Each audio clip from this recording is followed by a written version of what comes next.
Hey ladies and gentlemen, Richard Kenobi here, and I'm back again for another Death Battle reaction, and today we have Mr. Satan versus Dan Hibiki. Now, a quick shout out to my buddy Reckless Rich, who has already posted his review.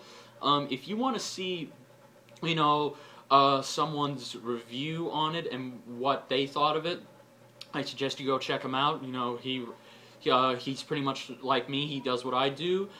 He does great look-ats, and I'm very flattered for his work, and the fact that he contributes to this channel. And honestly, I'm happy that he's a part of this channel. And so yeah, if you guys want to go see someone review it, I suggest you go check him out. But anyway, I've been looking forward to this death battle for a long time. I've wanted this fight to happen for so long, and I would imagine that death battle would do it justice, Now, I know some of you don't know much about either of these two, or you're in the middle. You know more about Mr. Satan, but you don't know that much about Dan. Well, I'm in the first category because I know more about both these characters than some people do. And, so honestly, but at the end of the day, come on, it's just no surprise that Mr. Satan is going to win, because Dan Hibiki is a joke. He's just a joke. That's it. He is literally one of the worst Street Fighters ever, and he only has one victory, but it was only given to him by shame and pity. So, with all that said, let's go ahead and watch this death battle. And this will be in 2 parts, by the way.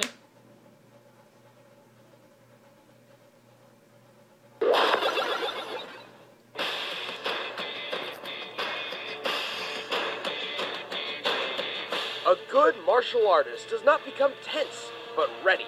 Not thinking, yet not dreaming. Ready for whatever may come. But some fighters are dumb enough to ignore the legendary Bruce Lee's words. Like Hercule Satan, the world martial arts champion. And Dan Hibiki, the Psycho Street Fighter. He's Wiz and I'm Boomstick. And it's our job to analyze their weapons, armor, and skills to find out who would win a death battle. Let's do this. The Earth was in danger, the future of mankind threatened by a monster named Cell. All would be lost unless a hero could best him in the ring of champions. The hope of the world lay on the shoulders and afro of one man, Hercule Satan. Yeah, we're screwed. Officially, Mr. Satan is the world martial arts champion and chosen savior of humanity. Or so he would have you believe. Hey, if I could lie that well, I'd make everybody think I'm king of the world too. Or even God. But before he was the hero of the people, Mr. Satan went by Mark. Eager to learn, Mark sought to master the art of combat. Young Mark honed his skills in the dojo Satan Castle, which sounds awesome, but sadly no, he was not actually trained by the devil. I looked it up. Turns out he was naturally gifted in martial arts, mostly due to his strangely good luck. Yeah, like when he won his first world championship after his rival got food poisoning. That's not suspicious at all. Victory in hand, Mark took the stage name Mr. Satan in honor of his dojo and to sound better for the cameras. His victories and explosive personality quickly rocketed him to a life of wealth, fame, and luxury. Which almost came to an end when he and his master got drunk and made fun of some random guy's ponytail. Turns out this random guy just so happened to be a superpowered immortal mercenary, who then murdered his master. Ooh. Remember, kids, sticks and stones may break your bones, but words should never be used against a tree-surfing murderer. From that day forward, Mr. Satan swore he would never fight anyone whose identity was a secret or who seemed out of his league. Seemed to forget about that when Cell showed up. Anyway, somewhere along the line, Mr. Satan married a lady named Miguel, and after a round or two in the ovarian ring, had a daughter. Oh, and then his wife died. Wow, come on, Boomstick, show some tact. Despite his grief, Mr. Satan never let his loss interrupt his lifestyle. He filled the hole in his life the only way he knew how, with more martial arts. He mastered techniques like his dynamite kick and megaton punch. which sounds like they would make you explode or something epic like that. But they're actually just regular kicks and punches. He really only named them so he could scream awesome words while fighting. Hey, this is anime after all. I feel more than a little underwhelmed by this guy right now. Well, Mr. Satan's techniques were enough for him to legitimately win the 24th World Martial Arts Tournament, becoming the champion of the world and chosen savior to battle Cell. But we already know how that went. I could watch that over and over. In fact... Get away from me, bitch. Mr. Satan actively avoids fighting those who clearly outclass him, mostly to save his own reputation. The first time he saw people flying and shooting beams from their hands, he thought it was a bunch of cheap tricks and pyrotechnics. Even after seeing the most epic Kamehameha beam struggle of all time, he still denied everything. It's a trick. It's all a trick, I swear. Someday I'll bring it all to light. I will. I can't believe that you're still saying that! But just in case he finds himself in over his head, Mr. Satan is packing an assortment of capsules containing jetpacks, disguised explosives, and even missile launchers.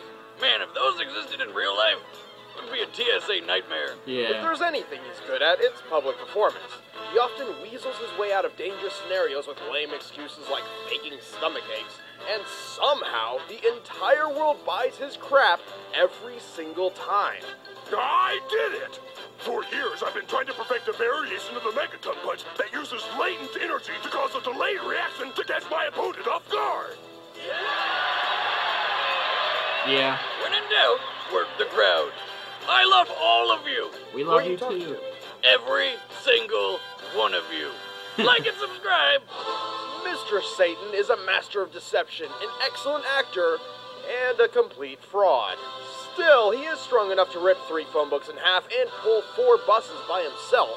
And once he actually moved faster than the untrained eye can see, but forgot bullets move fast too. Well, if I have to say something nice about the guy, at least he's not Yamcha. Yeah. Mr. Satan has won the World Martial Arts Tournament upwards of 26 times, although only one of them was legitimate. Yeah, the other times he rigged it by having Mr. Fu kick everyone's ass and then lose to him on purpose. Still, it's pretty impressive he managed to befriend one of the most dangerous and untamed monsters in the Dragon Ball universe. Oh, and one time he convinced the whole world's population to stick their hands up in the air and then wave them around like they just don't care. But whatever. Boomstick that saved the world. Yeah.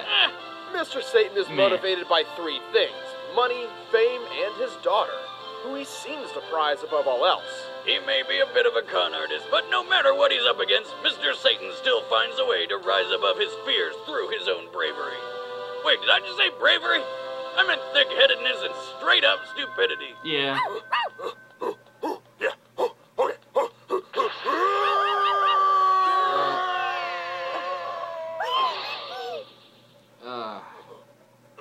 Oh, the pain. Oh. I love him. Conceptualized in retaliation of SNK's blatant ripoff of Capcom's characters, Dan Hibiki was always meant to be a complete joke. Yeah. Dan had no natural talent in fighting people, but his father, Go Hbiki, was a martial arts master with his own dojo. One day, Go's dojo was visited by Sagat, an enforcer of the crime syndicate Shadaloo. As an advocate of justice, Go refused to be intimidated by the crime lord and stood up to him the only way he knew how. By kicking his freaking eye out, then Sagat brutally beat him to death in front of his own son. That should teach you to mess with a 7'4" Muay Thai monster. Yeah. He didn't. Enraged and distraught, Dan swore he would avenge his father's death. To do so, he sought out a legendary dojo hidden in the wilderness of Japan.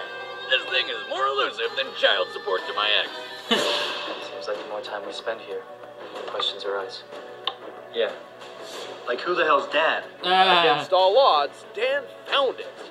He was trained by its master, Goken, the same mentor who taught Ryu and Ken such legendary techniques as the Hadoken and the Shoryuken. Dan began the difficult journey of mastering the use of ki as a weapon of justice. Until Goken expelled him because he just sucked. Well, technically it was because Goken didn't want his training only used for revenge, but let's face it, he knew he was wasting his time. Yeah. However, Dan's determination for vengeance continued. He took the little he had learned from Goken and ironically combined it with some Muay Thai. This became his very own martial art, the Saikyo Ryu fighting style. Unfortunately, while that sounds awesome, it didn't really work out. Dan's fighting style is, well, it sucks. It's awful. There's absolutely nothing redeemable about it. I know. mean, he can use special moves like the Koryuken and the Dan Kukyaku. Which are like the dollar store versions of awesome stuff, like the Shoryuken and Tatsumaki, well, whatever it's called. Also, Dan Kukyaku, did he seriously name one of his moves after himself? Yeah, he's pretty full of himself, which is why the Saikyo style's strongest technique is excessive taunting. He can taunt while jumping, somehow increasing his airtime, and by focusing all his energy at once, Dan can perform a taunt so fearsome it will shock and amaze all who witness it just by being the most worthless thing they've ever seen. This is the legendary taunt. Here I come! Hola! What's the problem? Don't underestimate me. I'm awesome! Woohoo! Piece of cake! Now, Dan can manifest his ki into a fireball projectile called the Godoken. In a way, the Godoken is symbolic of Dan himself. Yeah, it's tiny, pathetic, and doesn't last very long. Yeah. Despite this, Dan eventually tracked down his father's killer and offered to make his left eye match his right. In turn, Sagat politely offered to reunite father and son. The long-awaited clash of fists began, a clash in which Dan was bent on retribution. What? Oh, shoot, he won? Yes, Dan finally achieved the recompense he had sought for so long and trained his entire life for, because Sagat threw the fight in pity. Yep. Completely unaware of his luck and now confident he was one of the strongest in the world, Dan founded his own dojo to unfortunately teach other people his worthless martial art. Thanks, Sagat. Not only have you killed this man's father, but you're ruining other kids' lives now, too. You'll be happy to know that not many students actually enrolled in his class, because he kept forgetting to pay his phone bill and did not include his dojo's address in his commercials. Wow.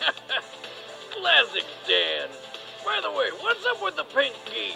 Well, it was originally white, but then he accidentally washed it with colors. Jesus Christ. Okay, making fun of Dan is fun and all, but let's be honest, he's not a complete pushover. He can take down multiple thugs at once, and even endured a beating from Ryu and Ken simultaneously. No matter how many times he falls, Dan will always get right back up. And remember how Goken rejected him because of his thirst for vengeance? That's because Dan can actually tap into the Satsui no Hado, the evil, deadly energy that transformed Goken's brother Akuma into an island-smashing murderer. We're not joking here. Once Dan did access his Satsui no Hado to use the dreaded Raging Demon, a move which obliterates the victim's soul. Damn! If Dan can do it, I can do it! Alright, watch out, Wes, here it comes! Ah! Shit! I fell on my keys! But more often than not, Dan's a klutz whose overconfident taunting gets him into trouble. He is his own worst enemy. Yeah. But even after crying like a baby from stubbing his toe, Dan doesn't let any of it keep him down for long. After all, who else will carry on the heroic legacy of Go Hbiki? Koryuken!